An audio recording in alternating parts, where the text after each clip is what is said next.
Hollow Knight is a video game created by a small indie studio based out of Australia called Team Cherry. The video game is a Metrovania, which means that it draws inspiration from games such as Metroid and Castlevania. The game has a vast world inhabited by bugs for the player to explore, and many enemies and bosses that you can fight against and defeat. A big part of the game also involves jumping between platforms, or jumping from wall to wall. There's also some optional challenges related to this that the player can perform, one of which is called the Path of Pain, for very obvious reasons. The game is set in the kingdom of Hallownest, which is inhabited by bugs, where an infection has spread and many bugs have lost their minds. And so the story begins. In the beginning there were many bugs throughout Hallownest. They were separate and nobody had established any form of major civilization. Except for apparently one place that's called Green Path. Those guys just kinda lived under the rule of a higher being that's just a big slug called Oh, and they worship a living liquid, which is called Void. But we don't have to worry about that until maybe later? Who knows? Later, another higher being just kind of appears. It's a big moth, and from it a moth tribe is born. They worship the big moth and build shrines and statues to show their devotion to it, which is pretty normal, I'd say, considering that it basically created them. The other bugs that inhabited the nearby region didn't have a mind, though. Or a free will, actually. A while after, a third higher being came wandering about, and transformed. It was then reborn into a smaller form. It didn't really have a name yet, but later on it would come to be called the Pale King. He used his power as a higher being to grant the bugs a mind, and gave them free will. After that, he established his kingdom, the Kingdom of Hallownest. Soon after, the Moth tribe abandoned their previous belief, and their god, in favor of the Pale King, and started worshipping him instead. This, of course, meant that, slowly, the big moth god was being forgotten, and eventually got sealed away. The Pale King united the bugs of Hallownest, and they all lived under his rule. Well, almost all of them. Because the bugs of Deepness didn't really like him at all, and whenever he tried to expand into their territory, they fought against him. Well, there were two other tribes as well that didn't really accept his rule. One was the Hive, they already had their own queen. And the other was the Mantis tribe. They had 4 Mantis rulers and often fought with the inhabitants of Deepnest. At one point he was constructing tramways, an alternative form of travel to the stag stations, and despite Deepnest being inhabited by extremely dangerous creatures, this asshole, to the horror of all of his workers, decides to build a tramway through it, which fails, because his workers keep getting fucking murdered by the creatures of Deepnest.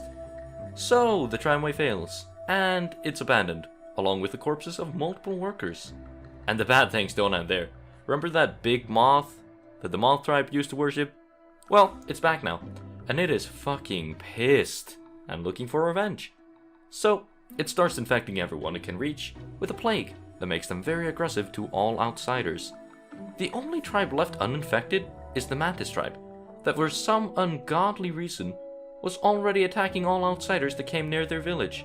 So whether they got infected or not, nothing really changed there. Because of the terrible state of affairs with the populace being infected and stuff, a scholar named the Soul Master starts doing experiments with a substance he calls soul, due to it being related to focus and the mind. It's basically the substance that makes bugs, well, alive.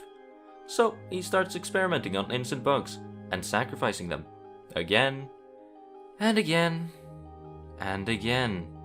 He does this all in an attempt to solve the little, but actually very big, issue of the infection. Except that he just kind of makes things much worse by killing hundreds, if not thousands of bugs. And he does all this despite the Pale King telling him that it's a horrible idea. And let's be real here, if the Pale King tells you to stop, then it's probably a good idea, since he's basically Satan incarnate based on his next actions. The Pale King and a bug named the White Lady, who is also a higher being, decide to fuck and have children. Why?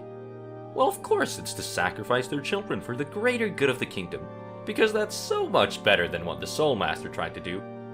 They accomplish this by having hundreds or thousands of children, we don't really know how many, and throw them into a pit, where they get inhabited by the void. The void is a black liquid that's alive, and it's solid and gas. It's pretty much any state of matter that exists. Oh, and it's the thing that an ancient civilization in the area used to worship back when they were, well, alive. Un and his tribe also worshipped it, but you know, yeah. They used this to create vessels, as they call them, but these vessels are literally their biological children, and they throw away the ones with emotions or attachments and leave them for dead. And so we learn that the Pale King is a fucking hypocrite. Finally, after so much infanticide, a hollow vessel is found. And so, the Pale King takes it to be trained for the sole purpose of housing the infection, and with it, the radiance. It was called the Hollow Knight. Sometime during this, the Pale King realized that he needed some way to actually fully seal the Hollow Knight, and so he tried to find compatible bugs willing to become seals. He found 3 of them. They were called Dreamers. And he asked them to basically sacrifice their lives to seal the Hollow Knight. 2 of them agreed. They both worked for the king already. One of them was Monomon, the teacher. She was the head researcher of the Kingdom of Hallownest. The other was Illyrian, the Watcher. He watched over the kingdom's capital, the City of Tears. The 3rd dreamer, however, was Hera, the Beast. She was the Queen of Deepness. You know, that place that hated the Pale King and killed all of his workers when he tried to make a tramway through Deepness? Yeah, her. She agrees to do it, but only if the Pale King agrees to have a child with her, because she needs an heir to take over the throne when she's gone. The 2 of them have a child, and that bastard is named Hornet. Soon after, the Hollow Knight is put inside of a large structure called the Black Egg, and the Dreamers are put to sleep so they can act as seals to keep the Hollow Knight contained within the egg. However, the infection seeps out because, surprise, surprise, the Hollow Knight isn't actually hollow. Nope, he's developed attachments to his scumbag father, the Pale King. As such, the infection seeps out, and the issue is just kind of not fixed. And so, in an attempt to not just be a terrible father, but also a shitty king, the Pale King closes himself off from the outside world and hides his palace inside the corpse of a king's mold, a bug that he created with Void. This, of course, also means that there's nobody to govern the kingdom, and it soon falls to ruins. After it fell to ruin, a few vessels escaped the abyss. One of them witnessed the Hollow Knight being taken away before falling down due to the abyss being sealed off. That's you, the player.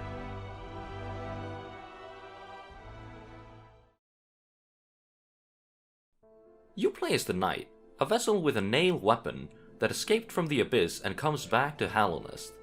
The Knight explores and discovers a place called Dirtmouth, a desolate town with only one inhabitant, Elderbug, who talks about how all of the other inhabitants went down the town's well to explore the caverns below, which contained the ruined kingdom of Hallownest. The Knight also decides to go down into the well and enters the Forgotten Crossroads, where he needs to fight a bug in a full suit of armor named Failed Champion.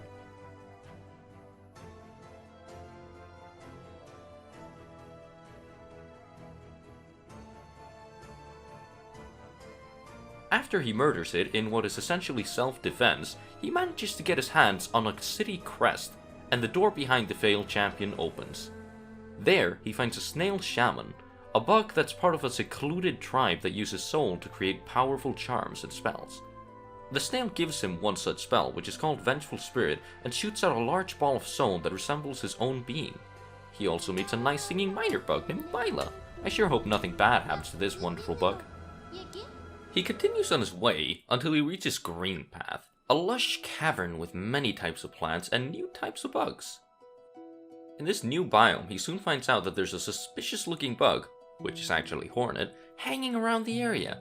He follows her around Green Path and has to fight bugs including moss chargers, moss kin, moss creeps, moss knights, squits, and many more.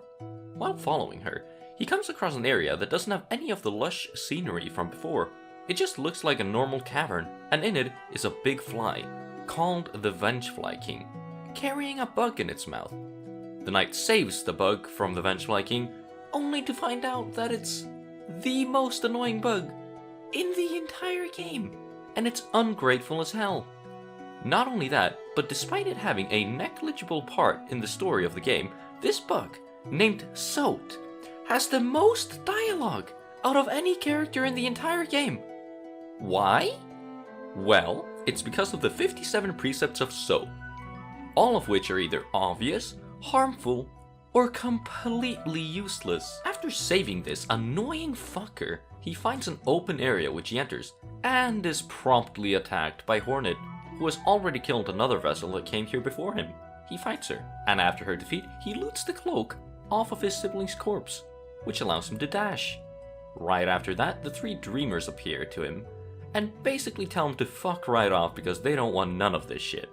He of course ignores them, and goes on his merry way to find the Mantis tribe, which he does. The knight tries to get into the Mantis village, but keeps getting attacked by the inhabitants. Inside the village, he finds something called the Mantis Claw, which allows him to slide down walls and jump from wall to wall. At the end of the village, he encounters the Mantis Lords, except that there's only 3 of them now because the 4th betrayed them and was banished as a traitor. Now the knight can jump up walls and dash, and so he continues towards the capital, the City of Tears. He finds his way to the Soul Sanctum, and is forced to fight a bunch of enemies, including a Soul Warrior and Follies. Follies used to be the scholars of the Soul Sanctum, but turned into these abominations due to failed experiments. At the end of his path, he finds the Soul Master, who uses a bunch of different spells, including balls which float around him and a dive which sends out shockwaves. The knight defeats the Soul Master, and his dive spell is left behind. And when the knight goes to pick it up, psych! The Soul Master is still alive, and now he's faster. But the knight still kills him, and then finally manages to steal the spell, called Desolate Dive. He uses this spell in the Forgotten Crossroads to break the floor and enter the Crystal Peaks, where he meets one of the worst creatures known to this world, the Crystal Hunter. But before this, he meets his friend Mila again. Oh, well, I'm sure she'll be alright. He travels through Crystal Peaks and finds a big golem with a beating heart, which he removes to acquire the Crystal Heart. This allows him to super dash across infinite distances and stick to walls without sliding down. He uses this to get into another area within the peaks, where he finds a crystallized shaman snail and hits it with his nail. The snail quickly dies, and he absorbs its corpse into his body, giving him a better version of the dive spell, called Descending Dark. He also at some point gets an upgrade for his Vengeful Spirit spell by using an elegant key on a door inside of the Soul Sanctum. He got this key from Sly the shopkeeper. After getting Descending Dark, he heads to the resting grounds below Crystal Peaks. But on his way there, he meets back up with Mila, his friend. So about that. Continuing! In the resting grounds, he finds a memorial for the Dreamers and inspects it, which sends him to a dream realm where he meets a big-ass moth that isn't the Radiance, and it gives him a special nail called the Dream Nail. He soon wakes up next to an old moth named Seer, who is the last surviving member of the moth tribe and guides the knight as a way to atone for her tribe for getting the Radiance. Oh, and that big-ass moth from earlier was actually the Seer, but in her dream form. This is where the knight finds out that he has to awaken the Dream Nail by collecting Dream Essence, which he can do by killing warrior spirits and collecting it from Whispering Roots. The knight explores different areas as he kills warrior spirits and puts them to rest. Along the way, he acquires the Howling Wraith spell from another snail shaman.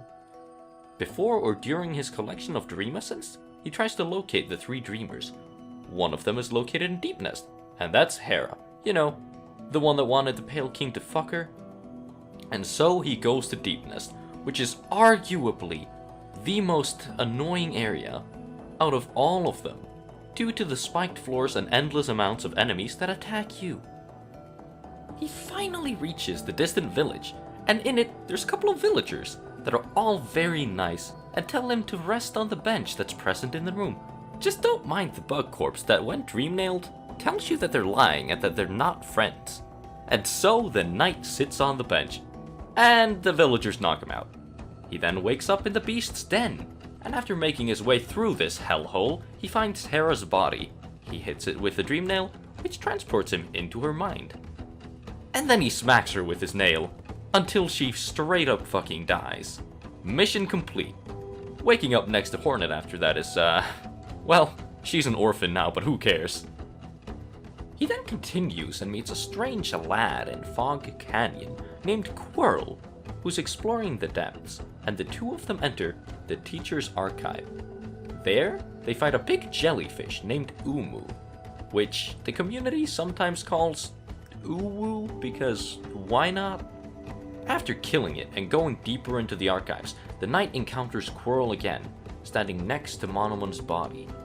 We find out that Quirrell was Monomon's apprentice, and that he had left Hallownest but came back to find her. The knight then enters her dream and slashes her with his nail until she's dead. Quirrell now no longer has a purpose and pretty much just dies off screen after the knight sits with him at a nice looking lake called the Blue Lake. The knight also goes after Lyrian in the City of Tears, but is blocked off by the Watcher Knights. To reach Lyrian, he has to defeat all 6 of them, or 5 if he crushes one with Chandelier. And oh boy, this fight is genuinely the worst. After defeating them, he finally reaches Lyrian and kills him in his sleep tomb. The knight also finds the White Lady, his mother, and she gives him one half of a charm called King Soul. He then finds the other half of the King Soul on the Pale King's corpse, inside the White Palace, by hitting the King's mold it's hidden inside of with a dream nail. After acquiring the King Soul, he makes his way down into the ancient basin and unlocks the abyss. He enters it, and we find out that Void has been seeping into the ancient basin from the abyss because the idiot lighthouse keeper turned the fucking lights off. But while having the King Soul equipped, he finds a hidden passage in the abyss which leads down to a place known as the Birthplace. In there, he finds a large egg, which, when dream-nailed, transforms the King Soul into the Void Heart. Sometime during the story, he finds his way down to the Royal Waterways, where he can fight Ogrim, the Dung Defender, who used to be part of the 5 Great Knights. He also finds another Great Knight down there called Isma, except she's dead. In the sewers, he finds a weird sarcophagus-looking cocoon that's chained up. He unlocks the chains with a simple key, and out falls a sleeping God-Seeker, which he dream-nails to enter another realm named Godhome. The God-Seeker's own god died or left or something, I don't know, and all the God-Seekers combined into the mind of one body, and left to find new gods. They made a tuning device, called the God Tuner, and followed the residue left over from the Pale King's power, which led them to Hallownest. But since the Pale King was nowhere to be found, the God-Seeker in charge decided to tune in to the God of Gods, which she believed to be the Radiance. To achieve this goal, she attunes the minds of all the powerful beings in Hallownest to Godhome so they can become gods. With them being gods, the knight defeats them all, and the God-Seeker watches the fights take place. With each being the knight defeats, the God-Seeker is able to attune with more powerful gods, until eventually the knight reaches absolute radiance, the much more powerful version of the Radiance after it ascended in Godhome. The knight needed the Void Heart from earlier to be able to fight absolute radiance, and now that he has it, he's going to. While fighting the Radiance, Void seeps into Godhome and into the arena. When the Radiance is heavily damaged, the knight transforms into the Shade Lord, and smacks the Radiance until it's dead. The God-Seeker watches as Void floods into Godhome.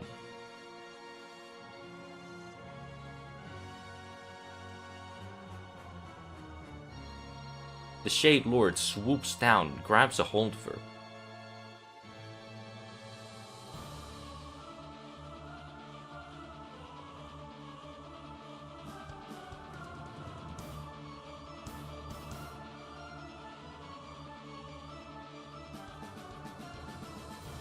It then breaks out of Godhome and into Hallownest, thrashing around violently. It then shows Hornet in the Black Egg, where she turns around and is on guard. The Radiance was killed, and the Hollow Knight is now free.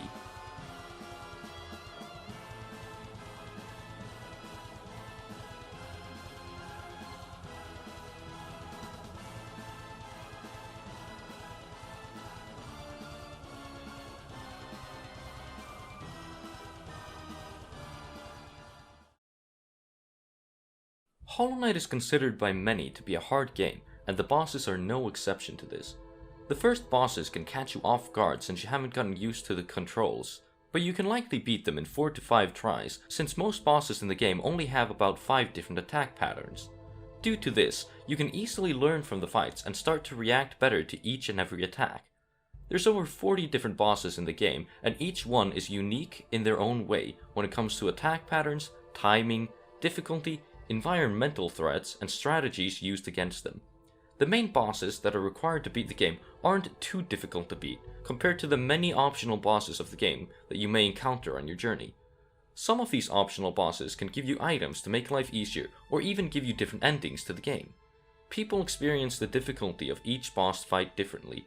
For example, I think the Watcher Knights are much harder than the Radiants, but the guy who wrote this part of the script thinks that the Radiants is much harder than the Watcher Knights. While the boss difficulty is very opinion-based, most people agree that some bosses are just harder than the rest. The more difficult optional bosses, for example, are Dream variants, which are stronger and more complex versions of the bosses you've already defeated, sometimes even faster. A lot of bosses have predictable movements, like showing visual signs of what attack they're about to use next. But some of the harder bosses are the ones that don't show many signs, or have a bit of a random element mixed in with the fights that make them unpredictable. This makes it so that you might have to fight a boss while using your reaction time much more than trying to predict their next move. The Pure Vessel and Nightmare King Grim are considered some of the hardest bosses in the entire game.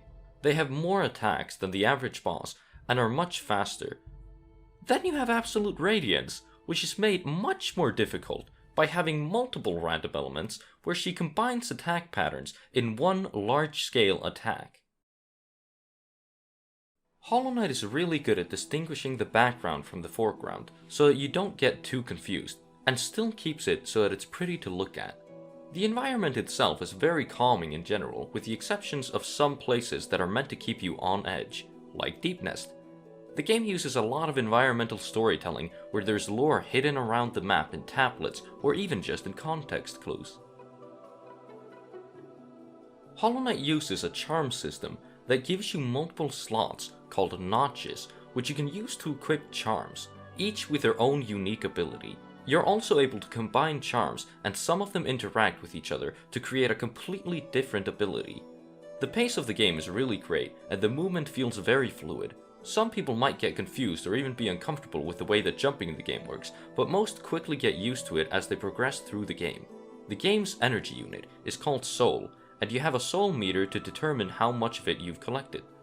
Many other games use similar systems, but they usually call them mana points, or MP for short, and allow you to recover it slowly over time. However, Hollow Knight requires you to damage opponents to regain soul. As such, being aggressive while dodging is often the best strategy to use. You can focus soul by holding down a button and use it to recover masks, which are used to determine your in-game health. A full unupgraded soul meter can store 99 soul points, and each mask that you heal requires 33 of them. You can also use the soul points to activate your spells to attack enemies. Each spell also uses 33 soul points, however, you can use charms to lessen it to only use 24 soul points. Your soul meter's capacity can be increased by collecting soul vessels. You can find these by exploring, defeating bosses, or even just buying them from NPCs. Whenever you die, you leave a shade behind at the location of your death. The shade contains all of the money that you had on you when you died, and it reduces your soul meter by 33 soul points, which is 1 charge. This is the mercy system that the game has. If you die, you can kill your shade and recover your money. But if you fail to kill it before dying again, a new shade is spawned and it replaces the old one. So any money that the old one had vanishes alongside it. Recovering your shade isn't too hard though, unless you break down in tears when you die. The spells which you can cast using the soul meter usually do a hell of a lot more damage, along with having a much larger range. One of them even makes you invincible for a tiny bit of time. Damaging enemies with your spells doesn't recharge your soul meter though, which means that you only really use spells to deal extra damage to enemies, or turn invincible for a tiny bit before an impact so that you can avoid taking damage. Moving on from soul for a bit, The game itself rarely tells you where to go, and it's up to the player to explore and discover new things about the world of Hollow Knight. Hollow Knight is a Metroidvania, which is a subgenre and means that it takes inspiration from Metroid and Castlevania. Hollow Knight is also inspired by the original Zelda games. The game itself has now inspired multiple other video games with similar aesthetics and gameplay, while still remaining unique enough to offer players new experiences. This includes games such as Lone Fungus and Crowswarm. People often talk about the obscure and difficult to understand story of the game. Together they try to find clues which they can use to stitch together a coherent story and find evidence to support their findings until it has enough evidence or has reached a logical conclusion. There are multiple spaces dedicated to talk about this subject, including Discord servers. This makes it easier for people to find others with an interest in the subject within the game, be it art, the story, or other things. Thanks to the captivating hand-drawn 2D art style that the game has, a lot of people draw art of the game or its contents. And because the main character's design is so simple, people are easily able to make their own versions based on it, with different colors, shapes, or accessories. Oftentimes they share their art in places such as Reddit or Discord servers. This includes drawn art or even animations in which characters from the game appear. Speedrunning is where you try to complete a game as fast as you can, and it's one of the many ways to replay games such as Hollow Knight as many times as you want. Speedrunning has a competitive community, and people try to beat the game as fast as possible while following certain rules and completing requirements. There are multiple different speedrunning categories depending on the game and its design, but most games have an any percent category, where the only goal is to finish the final objective of the game with no restrictions. The other most popular category that games have is 100%, where you're supposed to finish every single objective in the game as fast as possible and then beat it. A website called speedrun.com is used to keep count of world records and other runs. The community there is usually in charge of deciding the rules and choosing what counts as beating a run. The speedrunning community in Hollow Knight often try to work out faster routes through the game and strategies to decrease the time, or find new tricks that can make it faster. The people in the community often help each other out with this and create guides that teach people new tips or tricks on how to start out with speedrunning the game. A few of the tactics used to speedrun Hollow Knight are Fireball Skip, where you fire 2 or 3 fireballs in a row with very precise button inputs to move backwards in midair. Mosquito Skip, where you lure a squid or mosquito into an area and slash downwards while above it to bounce upwards. This is called a pogo. Shade Skip, where you die and use the shade that appears to slash downwards and bounce. Explosion Pogo, where you lure an explosive fungal spore and pogo off it at a precise time. Inventory Drop, where you open your inventory while falling off a ledge so that you fall down faster. And finally, Bench Warp, where you quit out of the game and load back in so that you can warp back to the last bench you sat on. One of the harder skips, where you have to have really good timing, is Quick Sear Skip, where you skip having to be asleep after getting the dream nail by holding down the button for heading right and mashing your pause button until it pauses during the transition between scenes. Then you have to time 2 dashes perfectly to the right while never letting go of the walk right button. After this, you exit the room and have to release the walking right button before falling off the platform, or risk having the game glitch out later during gameplay. Even though this is a very competitive part of the community, people are happy to introduce newbies to speedrunning and often provide them with useful information. If you're the first person to submit a run on a game category that nobody has ever submitted to speedrun.com, you'll become the moderator of the category that you ran for the game, which means that you'll be responsible for analyzing and determining whether other submitted runs are legit or not.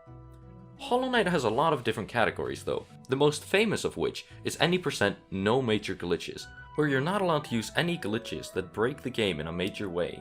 The current world record for this category is 32 minutes and 39 seconds and was completed by a user named Pest and submitted on the 16th of April 2021. There are many other categories that are far more ridiculous, like low percent true ending that's only been completed once so far and took over 6 hours. The more famous speedrunners of the game are Fireborn, Monstaller, AX2U, Visuals, and Scurry. These runners have many high-ranking records and often run multiple types of categories. Modding is a word used for when people modify how a game works or add new things into said game. This new or modified content is called a mod. People share these mods on websites or other places, and others can download these mods to play the game differently. Hollow Knight has its own mod installer, which was created by the user 56, and it simplifies the process of installing mods due to it having a graphical user interface, or a GUI. With this installer, you can install mods that add unlimited items, god mode, or even guns with a click of a single button. You can also use mods to play multiplayer with your friends in Hollow Knight, despite it originally being a single-player game. People can use multiple mods at the same time and can uninstall them as well to go back to playing the regular game. However, removing and adding mods to already existing save files can cause issues such as corruption to the save. There's many tutorials on YouTube, Discord, and even Reddit which explain how to get started with mods for yourself.